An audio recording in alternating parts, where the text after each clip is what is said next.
रामकृष्ण हरिमंडळी श्री स्वामी समर्थ. गुरुपौर्णिमा 2025च्या सर्वांना शुभेच्छा. यंदा गुरुपौर्णिमा 10 जुलै 2025 रोजी आहे. या दिवशी तुमच्या राशीनुसार गुरुला प्रसन्न करण्यासाठी काही उपाय आणि दान करणे महत्त्वाचे ठरू शकते. तुमच्या राशीसाठी काय योग्य आहे ते जाणून घेऊया. ज्योतिषांचा सल्ला घेऊ शकतात. गुरुपौर्णिमेच्या दिवशी गुरुला प्रसन्न करण्यासाठी काही उपाय केले जातात. राशीनुसार दान करायचं असतं, गुरूंची आशीर्वाद घ्यायचा असतो, ध्यान पूजा करायची असते. गुरुपौर्णिमेचे महत्त्व जाणून घेऊया. गुरुपौर्णिमा हा दिवस गुरूंप्रती कृतज्ञता व्यक्त करण्याचा दिवस. या दिवशी गुरुजनांचे मार्गदर्शन आणि ज्ञान घेण्यासाठी त्यांचे आभार मानले जातात. गुरुपौर्णिमेच्या दिवशी महर्षी व्यास ऋषींची देखील जयंती म्हणून साजरी होते. गुरुपौर्णिमेच्या दिवशी तुमच्या राशीमध्ये बरेच असे काही बदल घडणार आहे. चला तर ते आपण जाणून घेऊया. प्रत्येकाच्या आयुष्यात गुरुला एक महत्त्वाचे स्थान असते. गुरु हा खरा आपल्या जीवनाचा मार्गदर्शक मानला जातो, कारण आई-वडिलांनंतर गुरु हा आपल्याला ज्ञान आणि मार्गदर्शन करीत जीवनाला दिशा देत असतो. हिंदू धर्मात गुरुला देवसमान स्थान आहे. दरवर्षी आषाढ महिन्यातील पौर्णिमेला गुरुपौर्णिमा साजरी केली जाते. ह्या दिवशी गुरूंप्रती आदर आणि कृतज्ञता व्यक्त केली जाते. पण यंदा गुरुपौर्णिमा कधी आहे, त्याची तारीख नेमकी काय आहे?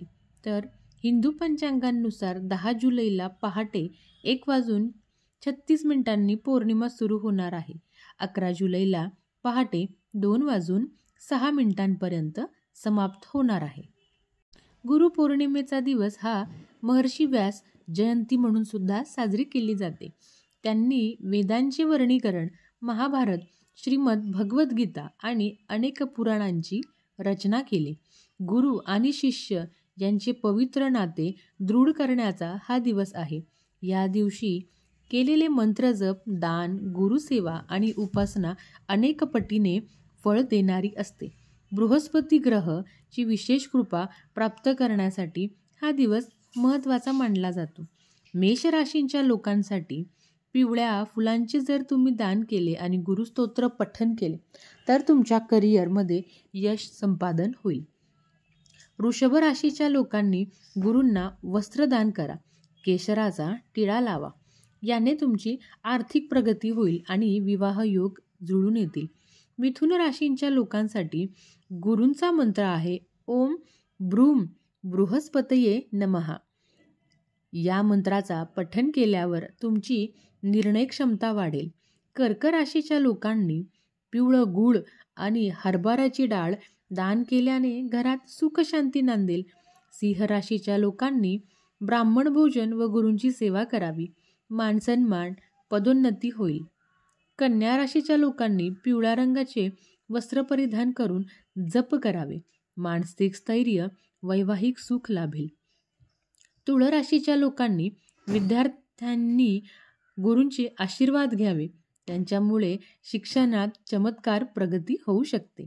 वृश्चिक राशीच्या लोकांनी केशराचा तिलक, पितांबर धारण, ब्राह्मण पूजा करावी. याने त्यांची अडकलेली कामे मार्गी लागतील.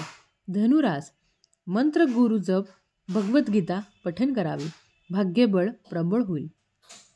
मकर राशीच्या लोकांनी गरिबांना पिवळे अन्नदान करावे, याने तुमची मानसिक चिंता दूर होईल.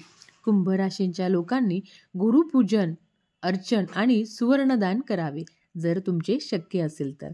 याने तुमच्या करिअरमध्ये यश संपादन होतील. मीन राशीच्या लोकांनी पिंपळाच्या वृक्षाला जल अर्पण करावे आणि गुरुस्तोत्र म्हणावे, याने तुमची आध्यात्मिक प्रगती होईल.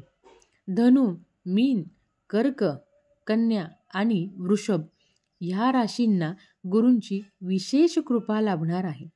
या राशींवर गुरूंचे विशेष लक्ष असणार आहे. या राशींच्या कुंडलीतील गुरु हे अनुकूल आहे. या वर्षातील ग्रहस्थितीनुसार त्यांना भाग्योदय लाभाचे संकेत मिळू शकतात. तुमचीसुद्धा जर याच्यापैकी रास असेल तर समजा तुमचं आता चांगलं होणार आहे. गुरुपौर्णिमेपासून तुम्हाला गुरूंची विशेष कृपा प्राप्त होणार आहे. त्यासाठी तुमच्या राशीप्रमाणे दानधर्म करावे आणि तुमचे गुरु आहे, तुमचे सद्गुरू आहे, त्याची तुम्ही पूजा करावी आणि सेवा करावी, नामजप करावे. गुरुपौर्णिमेच्या दिवशी गुरुपद घ्यायचे असते.